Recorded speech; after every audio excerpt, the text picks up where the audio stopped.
and welcome to Three Geeks and a Microphone podcast. I'm Dean. I'm Art.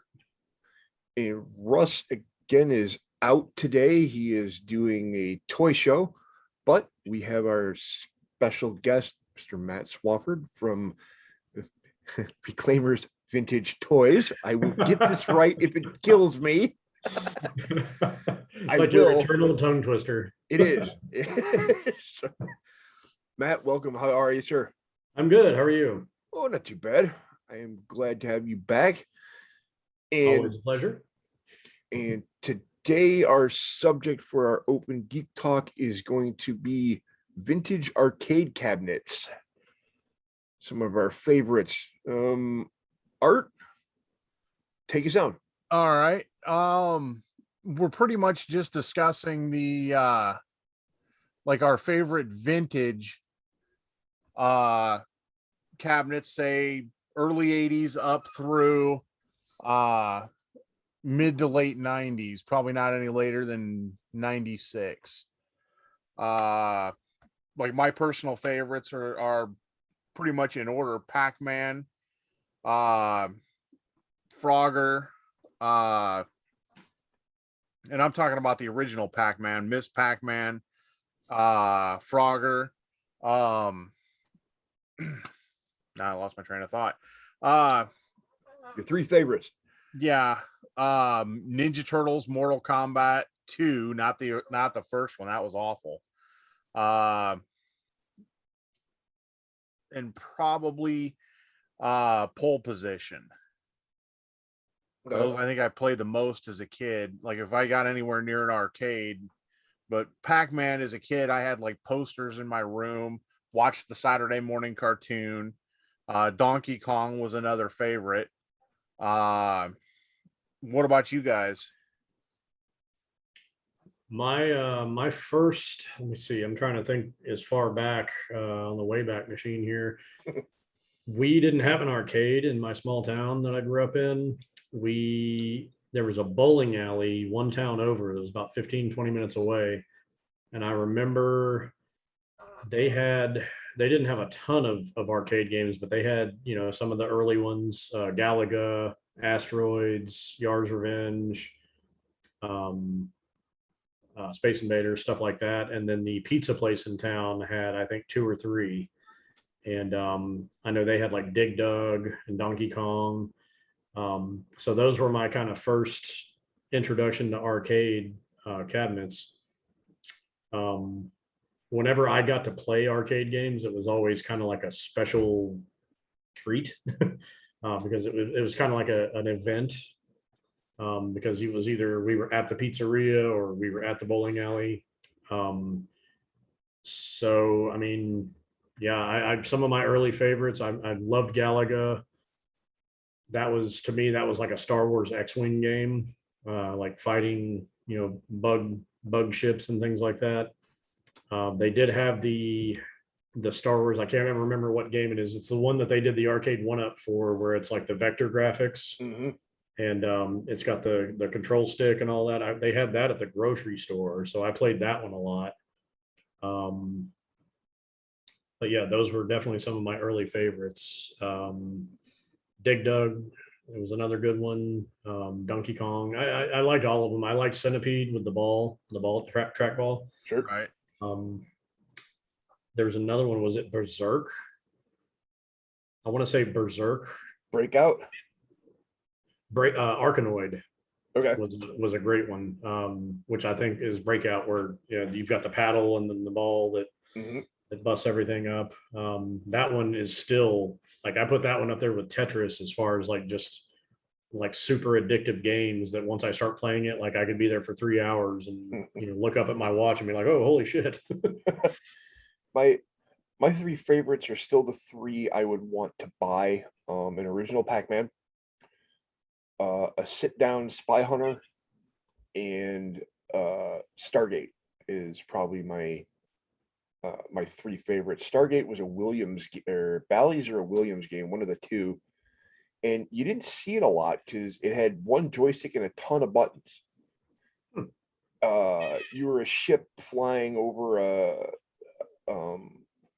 terrain, and you kept getting waves and waves of ground and air assault. But the big thing about it was every once in a while you would find a Stargate. It was like a square, a glowing square, and when you flew into it, it would warp you to a different part on the board. But you never knew where it was going to warp you. It would either warp you forward or backward. You'd never know. So you jump in one, oh shit, I've already done this. Now I got to fly through it again, past that one, and hit another. Oh, it took me forward. But it was a real fast paced game. But of the three, those are my favorites. Though, I mean, I can remember going to like Chuck E. Cheese before it was all like ticket games and playing arcade games. And another big one I loved was Kung Fu. I played, there was a little party store near the house that we would go up to, and they had Kung Fu. I'd always throw a couple quarters in there and see if I could beat it. But alas, I never could. Even on the NES, I was never able to beat Kung Fu. So I since have, and since I've gotten it became an adult. But yeah, I can. One of the things I told my girlfriend at the time, or my wife at the time, she's like, if you had money, what would you do? Like your dream job. Well, I'd either open my own vintage toy store, but the problem is I'd want to keep all the the product. Can't do that. Or I would struggle with it all the time. or I want to open a vintage arcade. And I want to. Everyone here has walked into an arcade before, I'm assuming, right? Oh yeah. Oh yeah. So you know what I mean when you walk in, and the only way I can describe it is it had a very unique smell to it. I can't exactly explain it.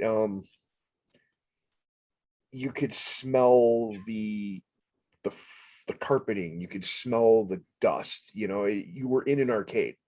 It was almost, yeah, I know what you mean. It's like a tactile thing, almost like walking into an old movie theater. Right. I mean, obviously that has like the popcorn and the soda smell and everything else, but yeah, I know what you mean. Like you'd walk in and that it's like you could smell the mustiness of the carpet and Mm-hmm. the cabinets and it had its own smell. Yeah, I can't really place it, but I know. And not only that, like in the early 80s, up at least here until probably like 92, 93, they actually you could smoke in them, a Mm-hmm. majority of them, even Sure. in the ones that were like in our malls here. You'd see people lighting up. They had like those canister ashtrays all over the place. Mm-hmm. Yep. And the sound, you would walk in, and as soon as you walked in, you were hit with a cacophony of different video game sounds all melded together. But the longer you were there, oh, that's Galaga, that's Pac-Man, that's this. And after a while, everything made sense. But for the first couple of minutes when you first walked in, it was just a jumble of sound. And like I said, if I were to ever open a vintage arcade, my biggest thing would be to try to recreate that. Yep. That feeling of walking in. And it was always dark. There were never any bright lights or anything on. It was always dark. And like you mentioned, a lot of times this was they were in pizza parlors, so you would smell pizza cooking, for example. Well, the closest thing to that, I feel like now as an adult that I've come across is when you walk into a casino with all the slot machines going off and all the dings and whistles and the sounds from all the different slot machines. It's the exact same experience because you walk in and it's that same kind of like bedazzling, like you said, a cacophony of it's like a symphony of clicks and beeps and whistles, and you're just like, wow, like everything's going on, and like you're walking into this new world. And lights flashing, because like I've never walked into an arcade as a kid that didn't have like a claw machine or like those like table claw machines, where it had like the dome over the top of it, and it had that little swing arm and the lazy Susan thing where it was constantly spinning. Yep. Right. Or even later, you would get like the coin push games where you would go in and we've all seen those, the ton Oh of yeah. coins. The bulldozer quarter push or whatever Yep. it's Mhm. called. Yep. Those came later, but I know, like in the early '80s, arcades were so big. They even had if I remember correctly, they tried to start a pro league, didn't they, Huh. Art? Am I thinking right? In some areas they did. Yeah. We didn't have one that I remember. But the big thing then, though, even before you could quote unquote beat a game, it was getting the highest score possible. Hmm. Everybody always like memorized their scores or wrote them down. And like, yeah, I got this on Galaga over the weekend, or Galaxian, or whatever. Right. Everybody wanted those bragging rights. Yeah. And you could prove it because later on, with the limited amount of memory they had, you could put your initials next to the score and you could prove you did it. Right. But it kind of makes me wonder how much money I dumped in over the years and quarters and into like here over by now it's Kroger's, but when I was a kid, there's a grocery store chain called Farmer Jack's, and in the area I was in the early '80s, I was a kid at this point. They had an arcade called Time Travelers. No, Time Travelers. I'll have to verify that, but there was a small arcade in here, and it was always packed with older kids and whatnot. And the reason it closed, not because it didn't get popular, but some asshole came in and started shooting up the place, and they ended up closing it down. And from there, the only one that was close to us was a couple miles away on a street called Woodward. It was like the main drag, and there was a large arcade, and that just went under because of lack of use in like the '90s. But I noticed in the early 2000s, we started seeing a resurgence in arcades again. Starting with now, do you guys have Dave and Buster's where you are? No. No, I've been to Dave and Buster's. We didn't have any when I was younger. Matter of fact, I remember the first arcade I ever went into was in 1989. Wow. Yeah, the first like dedicated arcade, other than in the mall. I feel like those don't count as much. But it was called Diamond Gems. Huh. And you had to. It was the first one I ever remember having to buy the tokens for. Okay. And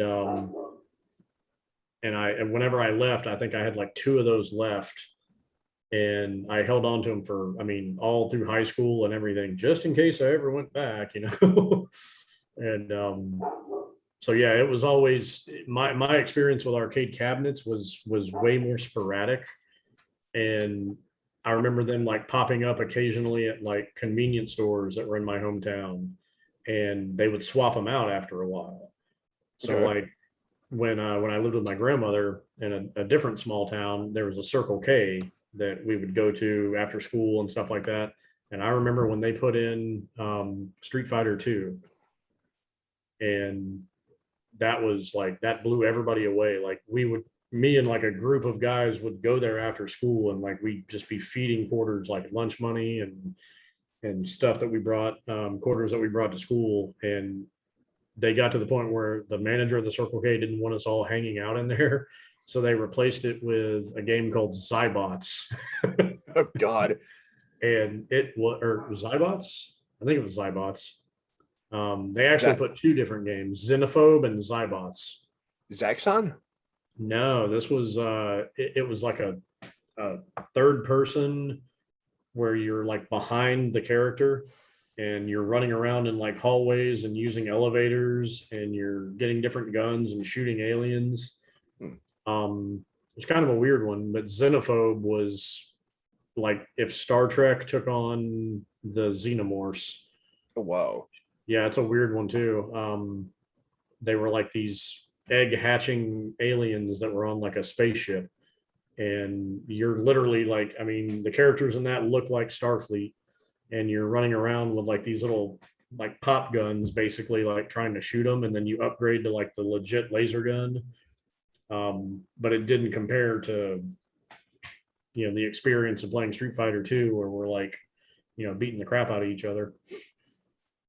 Yeah, one of my clearest memories of that time is, like I said, we would go to Farmer Jack's, and after that arcade closed, it was I don't know if I could explain this right. The entrance of Farmer Jack's was enclosed, and the grocery store was on the left. On the right, there was a small little pizza place, kind of like a galleria. You could sit in there and whatnot. And on the far end was a Perry Drugs. But if you went into this little pizza place called Rendazzo's, they had 4 or 5 arcade machines. I know that's where I first played Double Dragon, the original Double Dragon in the arcade. And we played that, and they had Elevator Action. I think that was it. Yeah. And one other in a Galaga. They never changed these out. So my buddies and I sometimes when we were young, we would go up there, get some chili cheese fries, and then hang out, for a couple hours feeding quarters into these machines. But what about you, Art? Did you ever have a? We had a few arcades here. We actually had a Diamond Jim's, but ours was a little bit different because ours had like a go-kart track, bumper boats, and they had like a full-on water park, like with water slides and stuff. They even had like a malt shop in like one of the main buildings. It was kind of like a log cabin looking kind of building. But they had a slick track for go-karts. We used to play a lot of video games there, like the early like Pac-Man, pretty much anything that came out till about 1989 or so. Because I think I don't remember for sure when Diamond Jim's closed altogether. But then we had like Putt Putt Golf, which had an arcade room. We had Tilt and Gold Mine in the malls. We had 2 malls. And then we had another one, it seems like. But yeah, majority of mine was the early games. Oh, and one of the bowling alleys had an arcade room, and that was where I played like Afterburner, Pole Position. They had some pretty neat arcade games, but it wasn't until like high school that like I had study hall 6 periods, so we would sneak out and go to the mall arcade. We'd go to Tilt, and they had Mortal Kombat, and we got into Mortal Kombat 2 at about the same time. It had been out for a few years by then, but they had a Ninja Turtles arcade cabinet. They had the first one. And we played the hell out of that. In fact, I think one of my buddies, when we were playing Mortal Kombat, he actually ripped the joystick clean out at one point. So we were banned from that arcade. But growing up though, I always had a complete fascination with arcade cabinets anyway. I mean, even when I was real little, trying to figure out how they worked. Was it a different kind of screen? Like, how did they get a television screen inside a cabinet? Because I was used to those big like Curtis Mathis and Zenith floor stand televisions that like my parents and grandparents had. I was just totally fascinated with, you move the joystick, you press a button, and something happens on the screen. How the hell did that work? Oh yeah. And that really never went away with like when growing up with like Nintendos and things like that. You couldn't bring in an electronic device like that into our house without me tearing it apart at least once. Now getting it back together was a different story, but but yeah, my real like love of video games was pretty much, I mean, centered around Pac-Man. The lights, the sound effects, the marquees that lit up. Finding one that was free, you didn't have to pump quarters in, was absolutely the best. And that's kind of something that the newer arcade one-ups kind of fall flat on, is there's no danger of, I mean, you don't really have to be good at playing the game, because you're not worried about running out of quarters. You can just keep pressing the button and keep playing forever. Right. There's no quarter stress. Yeah, none. You don't have to like work on being good at the game. You're going to get through it no matter what. I mean, With the exception of like Pac-Man, but who remembers putting your quarter up on the marquee on the top saying you were next, rows of quarters up there, or on, depending on the machine, or on the control deck. Mm-hmm. I mean, even here a couple years ago, out in Brighton, which is, I don't know, probably 20-40 minutes from me, some dude opened up, he just calls it simply the arcade. And the way he does it is he's got a bunch of vintage machines, some newer stuff, and a lot of pinball. And I want to say it's for like, I know his prices just went up for like $15-20. You pay and you can play as much as you want. If the machine required quarters and there's no free play, they give you a bucket of quarters to keep playing as much as you want. We for my birthday one year, we went out there to check it out. It's kind of like that place we went to, Art, when I was out with you. But they had a ton of vintage cabinets, but now I think because it's like a two floor, ground floor and like a half upper floor. The bottom floor is almost all exclusively pinball machines now, and they've moved their cabinet stuff to the second floor. But yeah, if you guys ever get out here, yes, you too, Matt, I'll take you up there and see if we can't check it out, because I think you might like this. You get that feeling that we were talking about when you walk in there. Nice. So it's like it sounds like I imagine like Flynn's from Tron. Yeah. Yeah, like his arcade. Whenever I think of like what you just described, there used to be a place in Maine. When I lived up there in Portland, actually it's still there.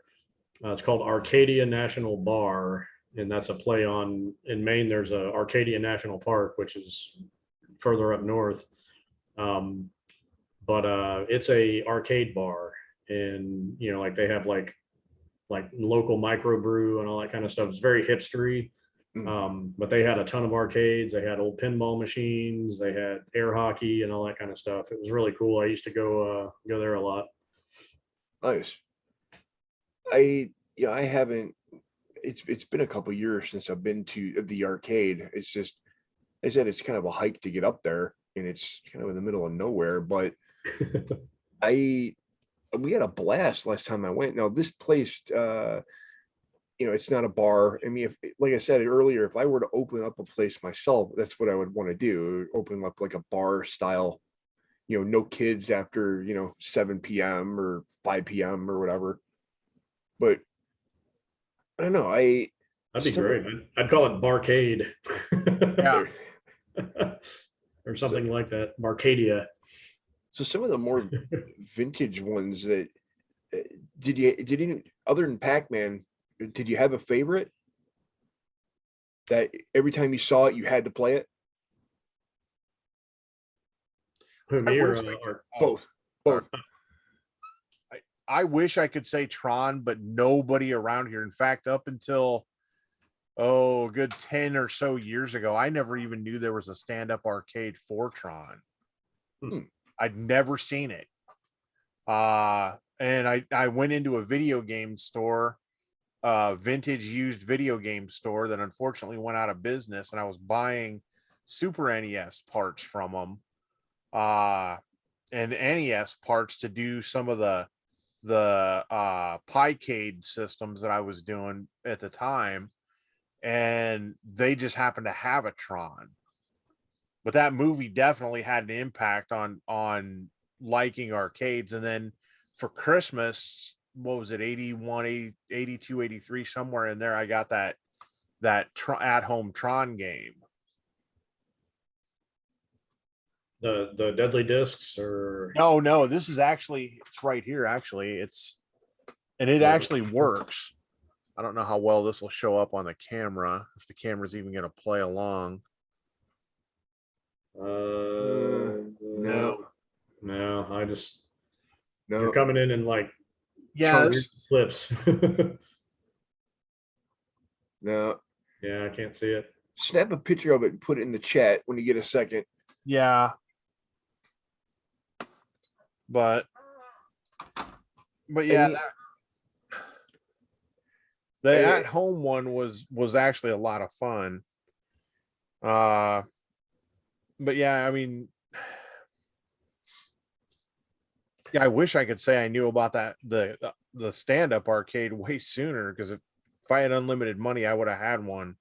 I've played a stand-up Tron, and it's a very difficult game to play because you actually use a joystick. Yeah, Like almost like a flight stick, and Yep.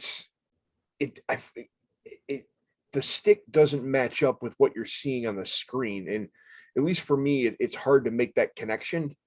Yep. I mean, if you're playing a flight sim or like Afterburner or whatnot, and it makes sense what you're supposed to do with the controls. It's instinctual. With this, it was just weird. Well, you mentioned Afterburner. That's definitely one of my. I always had a draw, not early, like not when I was really little and like the first arcade games, but Mhm. in the late '80s, early '90s, I always was drawn to the interactive arcade games like Afterburner, the one that you sit in. Yep. That had the whole barrel that would like tilt Yep. and move Right. and Yep. that was so immersive, even though I don't know anybody that knew how to actually do anything in it. Like you get in, you put your 75 cents or $1 in or whatever it was, and literally you're just trying to figure shit out. And it's just and you're it's rumbling, and then you're like, fuck, I got shot down. Nah, now I'm in the trees. But it was such a that was almost like virtual reality for us. And that Operation Wolf is Yep. one of my all-time favorites because I mean, what kid didn't want to actually hold an Uzi in your hand and mow down bad guys? That game was so cool. Another one of my favorites too was the X-Men arcade game. Yep. The 6-player. That I mean, me and my brother played that when he was in art school in the early '90s in Tampa, and I remember we went to an arcade, and that was the only one we fed quarters into. It was just like he was always Wolverine and I was always Colossus, and that it was all about their special abilities, of course. But that one was so much fun as far as a beat 'em up goes. And Colossus would do his special thing where it's not his special move in the comics, because I mean he's a big armored guy, but he would go from normal to like his metal form, and he would just kind of explode the whole screen and like and I remember everybody in the arcade would look whenever I would hit that button, like whoa, what's this kid doing? It was always just like you mentioned immersion, and a couple of years ago I took my son to Dave and Buster's because, like I said, arcades, they're coming back, but they're not like what we remembered. Right. And when I took him up there, I found this. It's a Star Wars flight sim pod. You actually sit in a pod. You actually have to close a door behind you. I've seen that, yeah. And it is one of the most immersive flight sims I've ever played, because the whole thing moves. Yep. The entire pod moves. And granted, it was like $3-4 per play, or credits as they did it, because you've like the whole card system, you put money on the card, but I've never felt anything that immersive. It's like Afterburner on crack. Yeah, that I've done that. I went to a Dave and Buster's back in 2015 for it was some boxing match. I can't even remember who now. I think it was Floyd Mayweather and somebody, but the girl I was dating at the time took me there, and we had like the full pass where we had basically we had enough credits to where we could play for hours, and I remember doing that one a few times, and it was really cool. But yeah, like you said, very immersive, very like you actually felt. That's about as close as we'll ever get to flying in a TIE fighter. Right. Yeah. And speaking of vintage games, one of my favorites that a lot of people forget about, and you guys remember Russian Attack? Oh yeah. Yeah. You know, the dude running around with the knife and you're knifing everyone to death, and It's like running murder. that's another one that I just fed quarters into. I never beat it. I don't even know if there's an actual end to that game, but I can still picture you seeing the missiles in the background, and you're just wave after wave of and I know they did it for the NES and it sucked. It didn't feel right playing it for the NES. What was the game that pissed you off the most? Dragon's Lair. Yeah, that's high up on the list. Yeah. That's the biggest disappointment of a video game ever, because it looked so beautiful, but it was like you couldn't. It was so hard, and you couldn't really do much, and it was so expensive. Biggest disappointment.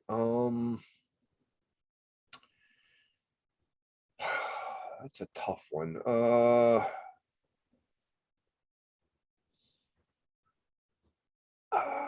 Yeah, Dragon's Lair's up there. Believe it or not, the first time I ever what was it? Was it Silent Scope? Yeah, that's that for as cool as that thing looked, that game sucked. It's not quite. Yeah, it's I was excited about that one because of Operation Wolf, and then the first time you use it, you're like, okay, well, this gets to the point where you just can't really do it because they don't give you enough time, and you have like a limited view. Like you're either looking through the scope or you're looking at the screen, and then you're looking at the scope, and it's right. Yeah, which I would imagine is that's the sniper life. Or believe it or not, some of the later variants of House of the Dead, they just beat that game to hell, and it's like after a while, I'm like, what's the point? I mean, it's those games have a certain I think in the past 20 years I've played those games more than anything. The step on the pedal pistol shooters or whatever. Yep.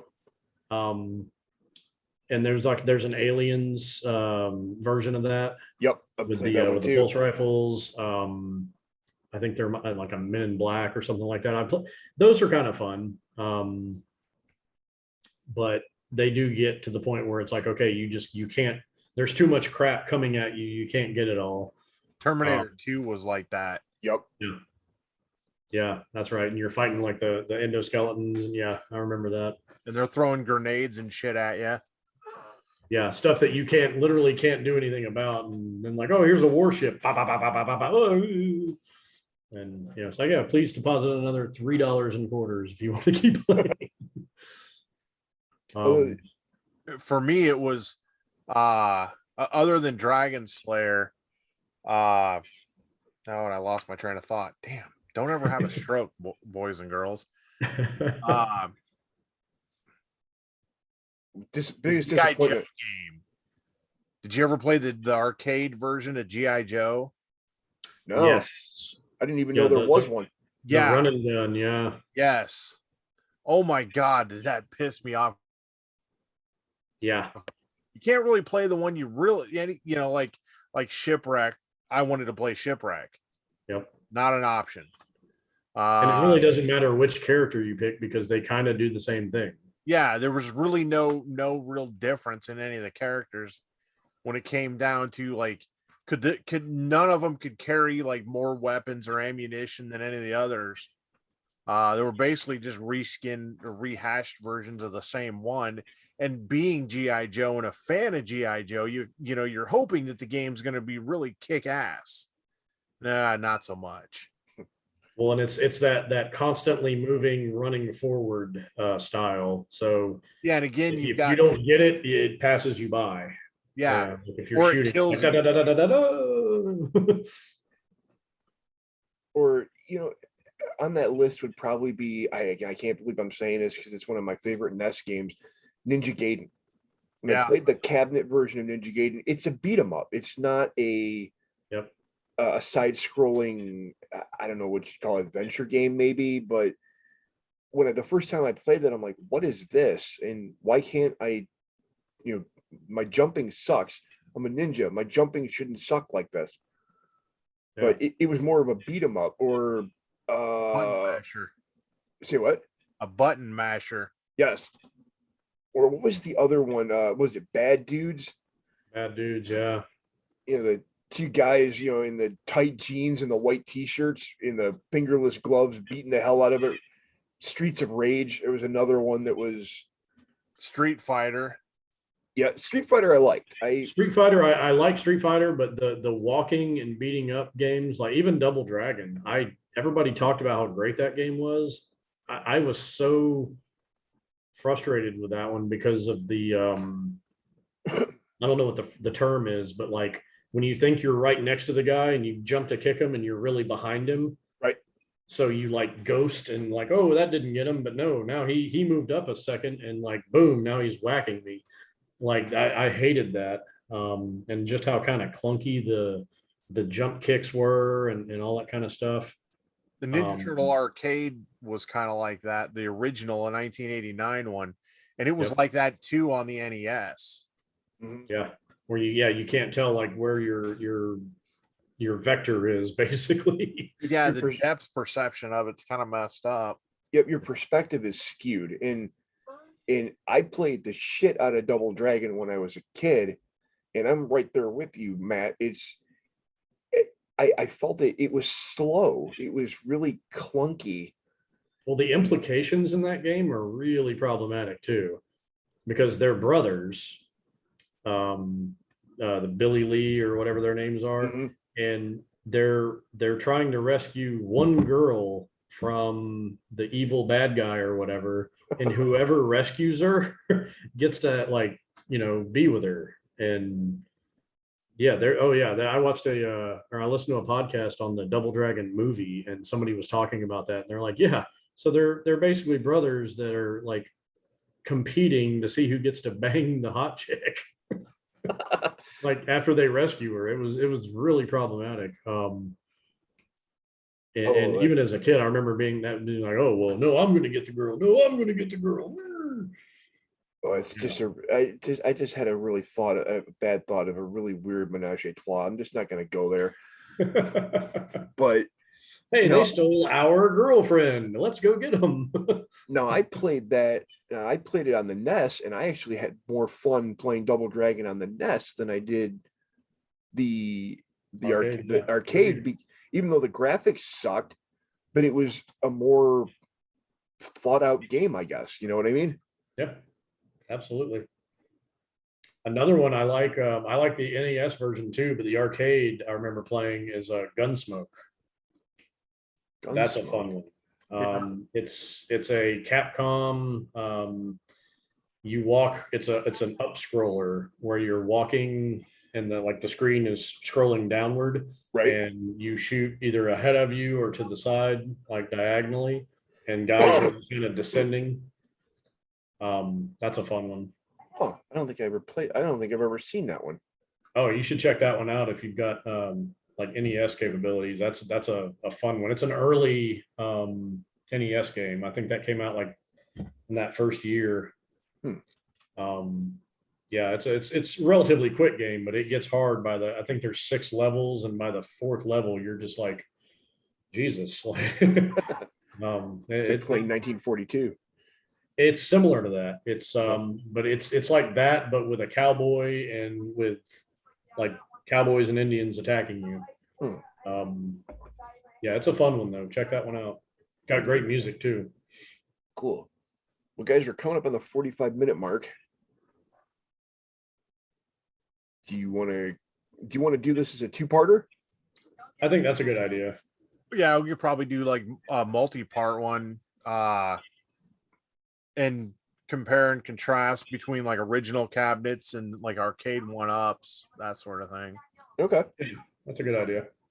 Okay. I'll adjust because the first episode I did, I said it was going to be a 4-parter, so I'll just adjust it to say it's be a 5-parter because if we're splitting this one up in 2. Oh, if because we could eventually, I mean, hypothetically, if I do every video that I'm going to do on that Turtles cabinet, yeah, this will be like 20 parts. And I'm not just going to do the Turtles cabinet because I'm going to do the Pac-Man one, the Miss Pac-Man, and when they release the Tron, I'm going to get that. Nice.